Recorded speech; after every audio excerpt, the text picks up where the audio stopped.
All right, let's jump right into things. Let's prove that if A is a subset of B, then A union C is a subset of B union C. So we get to assume our given. So we assume A is a subset of B. Now our goal is to prove that this set is a subset of that one. That's a conditional statement for any element of the universe. If it belongs to A union C, then it belongs to B union C. So we just need to make sure to give this a name that isn't currently being used. So let's just suppose that something, let's call it X, is in A union C. Now, if we can do some work and derive that X must be in B union C, we'll have shown the conditional statement that if X is in A union C, then X is in B union C. We'll have done a direct proof. That will conclude everything altogether because that's just the definition of A union C is a subset of B union C. So let's see if we can't join these two things up. Well, having assumed that X is in A union C, X is in A or X is in C. Now we have an or here. This suggests there are two possibilities. So case one would be X is in A. Case two would be maybe X is in C. I know one of these two things holds, but I don't know which one. In either case, we'd like to get the same desired conclusion that X is in B union C. So I know the assumption X is in A is hopefully going to lead to X is in B union C, and I also want the assumption X is in C to lead to X is in B union C. If we can show that this assumption gets us to X is in B union C, and this assumption gets us to the same place, and I know I have one of those two hypotheses, we'll be able to just go ahead and say, in either case, X is in B union C, and we're done. So now what we have to do is join these two up and then join these two up. Well, if X is in A, since A is a subset of B, X must be an element of B. Therefore, X is in B or X is in C, and then we conclude that it's in the union. Okay, we've done a pretty standard argument here. We use the assumption that A is a subset of B and the assumption that X is an element of A to conclude X is an element of B. Then we do this silly little generalization. If I already know X is in B, then I can say X is in B or literally anything I want, and I choose to say X is an element of C as the other thing I'm making this disjunction with, because now X is an element of B or X is an element of C, that's exactly the definition of X is an element of B union C.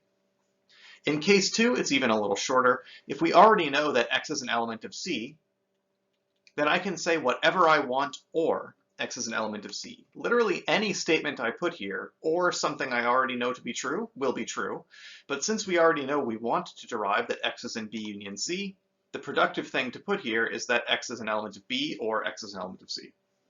So overall, assuming A is a subset of B and taking X to be an arbitrary element of A union C, either it's in A or it's in C. Well, if it's in A, since A is a subset of B, then X is in B. If X is in B, then it's in B union whatever I want, such as C. On the other hand, if X were in C, then it's in C union whatever I want, specifically B. Either way, X is an element of B union C, so A union C is a subset of B union C. For our second problem, we're trying to show that two things are equal. And as we know by now, to show two sets are equal, there are two things we have to do. First, we're going to need to show that A times B union C is a subset of A times B union A times C. If we manage to do that, which we'll put here on the left side, then our second half, we would need to show that A times B union A times C is a subset, of A times B union C. Okay, so in order to prove one thing as a subset of another, we take an arbitrary element of the set on the left. So here we're assuming X is an element of A times B union C. Since it is a product, it's in a product set, it is an ordered pair, where the first element is in A and the second element is in B union C. Well, this means there's two possibilities. Either Z is an element of B or Z is an element of C. We could write this intermediate line that Z is in B or Z is in C. Now that we have that disjunction, there are now two cases, maybe the first, maybe the second, and in both, we are trying to get the same conclusion that X is an element of A times B union A times C, because that is the conclusion we want overall. Now, if we can show that this assumption gets us to that conclusion, and this assumption gets us to exactly the same conclusion, and I know I have one of those two assumptions, we'll conclude in either case we have that conclusion that X is in A times B union A times C. That will conclude the proof of this side. An arbitrary element of A times B union C must be in A times B union A times C. That will show this subset containment. So from this assumption, we need to get to that conclusion, and also from this assumption to the same conclusion. Well, if Z is an element of B, then since X is already stated as an ordered pair YZ, the first element is in A, and now we've assumed the second element is in B, it follows that X is in fact in the set A times B. It is an ordered pair whose first element is in A and whose second element is in B. And we want to get here, and that's just a quick generalization. So if X is an element of A times B, then certainly it's either an element of A times B or anything I want, but I'm going to say that. So since we already knew this statement was true, I can say it or literally any other statement I want. But this disjunction, X is in one set or it is in the other, is the definition of it being in this union. So that concludes case 1. For case 2, since Z is in C, X is an ordered pair. The first element is in A, the second element is in C. So we conclude that X must be, in fact, in the product A times C, which means X is in A times C or anything I want, but what I want is X is an element of A times B, because that will be the definition of being in this same union. So now we have shown that A times B union C is a subset of A times B union A times C. That's only half the problem, however. We need to essentially reverse everything here. So now we're going to say, all right, let's suppose that X is an element of A times B union A times C. Well, this is an or. Either it's an A times B or it's an A times C, suggesting two cases. Maybe X is an element of A times B, or perhaps X is an element of A times C. In both cases, I want the same conclusion, that X is an element of A times B union C. If I can get to the same conclusion on both sides, we'll say in either case, X must be an element of A times B union C. That will actually complete the proof not just of this side, but of the proof altogether. Okay, if X is an A times B, then it's an A times B union C. If it's an A times C, then it's an A times B union C, and it's got to be in one or the other because it's in this union. So let's attack case 1. If X is an element of A times B, then X must be an ordered pair. The first element is in A, the second element is in B. Well, if Z is an element of B, then Z is an element of B or Z is an element of C. And now what we have is that the first element of this ordered pair is in A. The second element is either in B or it's in C. In other words, that second element is in B union C. And now that we have an ordered pair whose first element is in A and whose second element is in B union C, X, the ordered pair, must be in A times B union C. Case 2 follows pretty similarly. If X is an element of A times C, then X must be an ordered pair whose first element is in A and whose second element is in C. Well, if it's in C, then either it's in B or it's in C, meaning it's in the union. And now, since the first element is in A and the second element is in B union C, it must belong to this product, A times B union C. Either case, we're done. Now let's prove that this intersection is the empty set. As is typical, let's assume to the contrary that it isn't. Whenever you're trying to show a set is empty, 99 times out of 100, the best way to proceed is to assume to the contrary that it isn't. So we're doing an indirect proof now. So our goal is to find a contradiction. If I can find any contradiction at all, then that assumption must not be correct, meaning the original statement was correct. Well, what does it mean for a set to not be empty? There is something in it. So there is some X, which is an element of A minus B, intersect A intersect B. So fundamentally it belongs to this intersection, so we state that x is an element of A minus B and x is an element of A intersect B. The first means that x is an element of A and x is not an element of B. The second means x is an element of A and x is an element of B. And here's our contradiction. We have stated that x is not an element of B and that also x is an element of B. You can't have both. Okay, for problem 4, we're going to show that one power set is equal to an intersection of two other power sets. So again, splitting the page down the middle to show two sets that are equal. First, we're going to show that the power set of A intersect B is a subset of the power set of A intersect the power set of B. On the other side, for the second half, we're going to show that the power set of A intersect the power set of B is in fact a subset of the power set of A intersect B. So let's assume that x is an element of the power set of A intersect B. What that means is that x is not actually productively thought of as an element. It is an element of the power set, but the elements of the power set are subsets of the thing in question. So x is actually a subset of A intersect B. So now what we want to conclude is that x is actually an element of the power set of A intersect the power set of B. In other words, we need x to be an element of the power set of A, but also, and x to also be an element of the power set of B. So by definition, we need x to be a subset of A, and we need x to be a subset of B. So let's just assert these. We claim that x is a subset of A. We also claim that x is a subset of B. We're just making some assertions here. So to show one thing is a subset of another, we take an arbitrary element of this thing, but I don't want to call it x because this set is now called x. So let's call the element something else. Let's call it, I don't know, t. Be an element of the set x. We want to show that this must be an element of A. That will show that x is indeed a subset of A. Anything which is an element of x must be an element of A.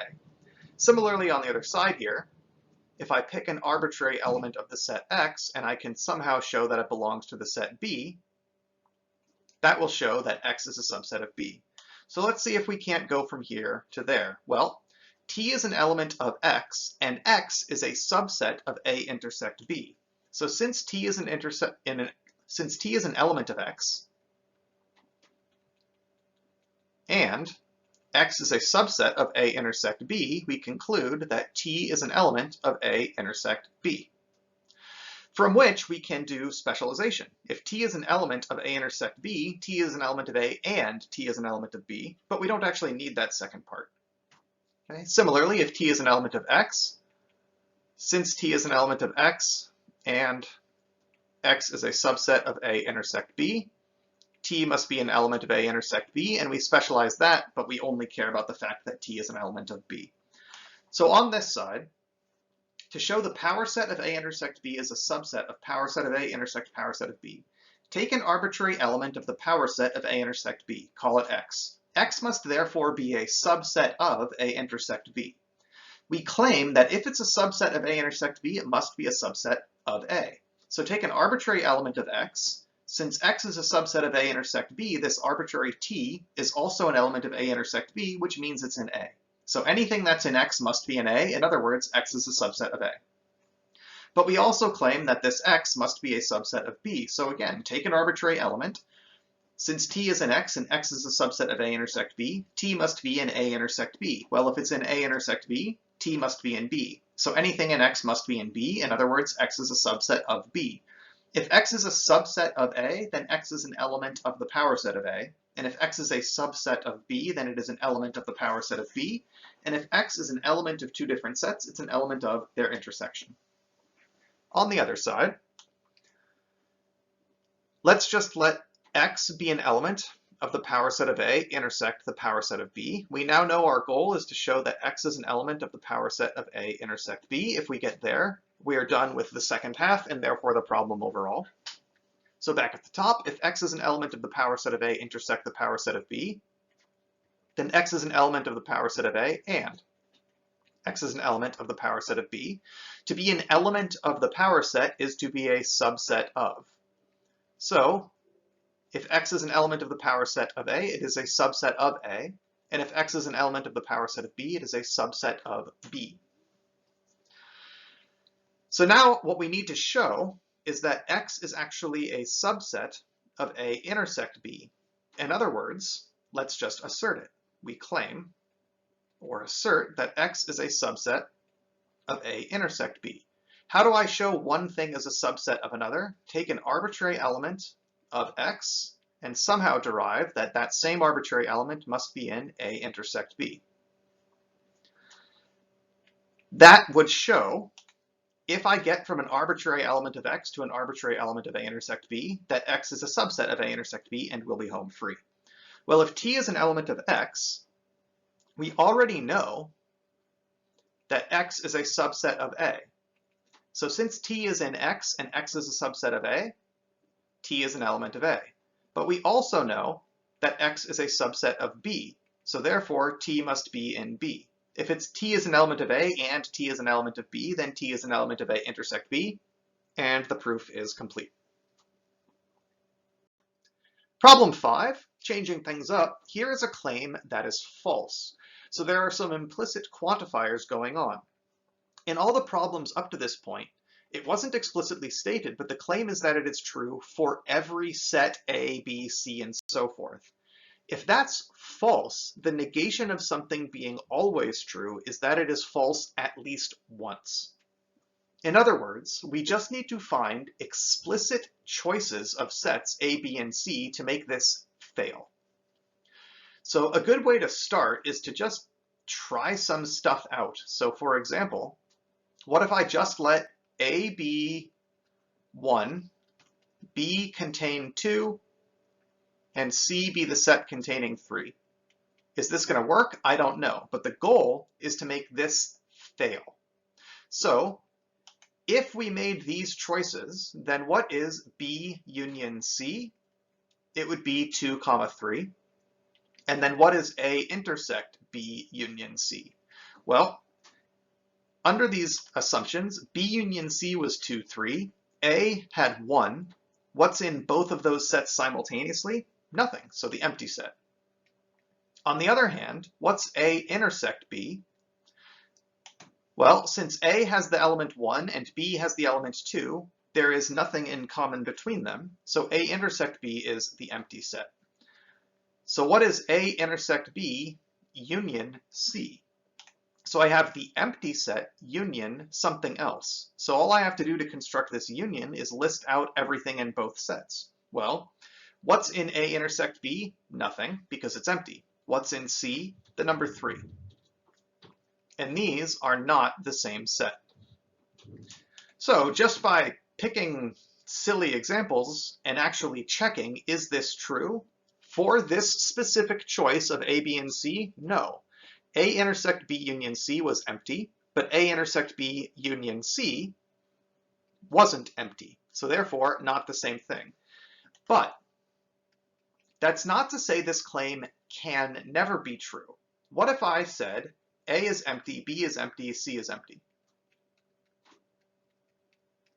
Well then, the union of two empty sets is still empty, and the intersection of A with B union C would therefore be the empty set intersect the empty set, which is empty.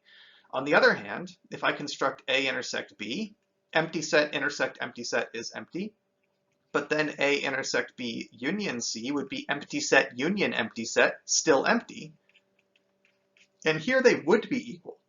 Okay, so we're not saying this is never true, but a counterexample is to show that it is not always true, that it is possible to make one specific choice that violates this claim. So for this specific choice of sets A, B, and C, A intersect B union C was not equal to A intersect B union C. So down here, just because it happened to be equal this one time does not mean it always is. Okay, so this would be a bad counterexample down on the bottom because it happened to work out. But the one up top does violate the claim, so it does serve as a counterexample. Next, we have a false claim to show that A minus B minus C shouldn't always be the same thing as A minus B minus C. Well, if you have nothing else to work with, you may as well just try simple stuff like single element sets or empty sets. Sure, let's let C be the empty set and just see what happens, okay? So on the left, B minus C would be take everything in B and remove from it everything in C, which is to say don't remove anything, okay? So we just get B. Then A minus B minus C would be A minus B. And if I look here, if I have everything in A and I remove the stuff from B, I'm not removing anything because the only element of B isn't actually in there. So this would just be A. Now let's check the other side. As discussed, this is just A. So now here, for this specific choice of sets, A minus B was just A. Now I'm going to take that minus C, so I just have A minus C. I'm not removing anything because C was in fact the empty set, so we just get A again. And these are the same. So for this choice, the claim appears to be true, but we're supposed to find a counterexample that makes it false, so that's not going to work as a counterexample. We have to be a little bit more clever about it here. Okay, so here I have A, and I'm going to take stuff away. Here I take stuff away, and then I take more stuff away. That's a pretty vague way of phrasing things, but making these sets all different didn't seem to help. What if I try to make them all the same? Try not to overthink it. Go with really simple examples. Let's let A contain the number 1, and B and C both be the same thing. Well, now what's B minus C? B, C, A, they're all the same set. So I start with this set and then I remove anything that is in that same set. So this is going to be empty. Similarly, A minus B is going to be empty. Then I have to do two things. I have to construct A minus B minus C, but I also have to then take A minus B minus C. So here we have A minus the empty set, whereas here we have the empty set minus C. Well, over here, if you start with the empty set and you remove what you can, there's nothing there, so there's still nothing there. On the other hand, if I have A and I remove from it nothing, what I end up with is A. And A, in this example, was not the empty set because it contains an element. So our first guess of some simple sets that are all different from one another didn't actually work. The claim appeared to be true. On the other hand, another simple example, let's just let them be the same set because there's no reason they can't be. Well, if they're all the same set, then we will actually see, the same set which is not empty, I should say, then we will in fact end up with a nice counterexample here. Okay, let's provide another counterexample. Earlier, we actually proved that the power set of A intersect B is equal to the power set of A intersect the power of B, but the same statement with unions is not true. Okay, so let's just try something simple like small sets with different elements. If this doesn't work, maybe we'll try small sets with the same element. Okay, so what's A union B? That's going to be A comma B. And then what's the power set of A union B? Well, we've got the empty set, we've got the set containing A, we've got the set containing B, and we've got the set containing A and B. This is actually equal to the empty set, the set capital A, the set capital B, and then just A union B. Okay, on the other hand, what's the power set of just A? The empty set and A itself. Okay, A only has one element, so here's the empty set and here's all of the one element subsets, just the set itself. Similarly, the power set of B is just going to be the empty set and B itself. So if I take the union of these two things, We've got the empty set, we've got A, the empty set again, and B. So specifically note that A union B is an element of the power set of A union B, but for this example, A union B was not an element of the power set of A union the power set of B. So they're not equal. So for this choice of sets, the power set of A union B isn't equal to the power set of A union the power set of B. I'm not saying it can never work out that those are the same, but it doesn't always work out that they're the same. So we've given a counterexample. Next, provide a counterexample to this false claim. If A intersect B is the empty set, then A minus B union A complement is also empty. So this is a conditional statement. To violate a conditional statement, to make this false, you need the hypothesis to be true and the conclusion to be false. So what we need is that A intersect B really is empty, but A minus B union A complement is not. If we can have the hypothesis be true, but the conclusion be false, then the conditional statement will be false. Okay, so it is important that A intersect B be empty. So let's let A just have the letter A and B just have the letter B. This does satisfy that A intersect B is empty. There's nothing shared between the two sets. On the right-hand side, we've got A complement here. So let's just figure out what our universe is. Because if we're going to talk complements, we need the universe. Well, we've already got little a and little b as elements, so those have to go in the universe, but nothing else especially has to, so let's stop there and see what happens. Okay, so in this case, A complement is just B. So what's B union A complement? Okay, the only element of A that is in the the only element of the universe that was not in A. Here are both elements of the universe. It does contain little a, so the only element of the universe not in the set A was little b, which happens to be the same as the set B. So if I take this union, we just have the set B. So then I can compute A minus B union A complement. That's just A minus B, because we just established that this union is just the set B. Looking at our sets, if I have the set A and I take away everything I find in B, what remains? Well, for this choice, I just get the set A, which isn't empty. So for this particular choice of sets A, B, and then the universe, A intersect B is empty, but A minus B union A complement was not empty. Therefore, this conditional statement has a true hypothesis and a false conclusion. Therefore, this conditional statement is false, and we've given a counterexample.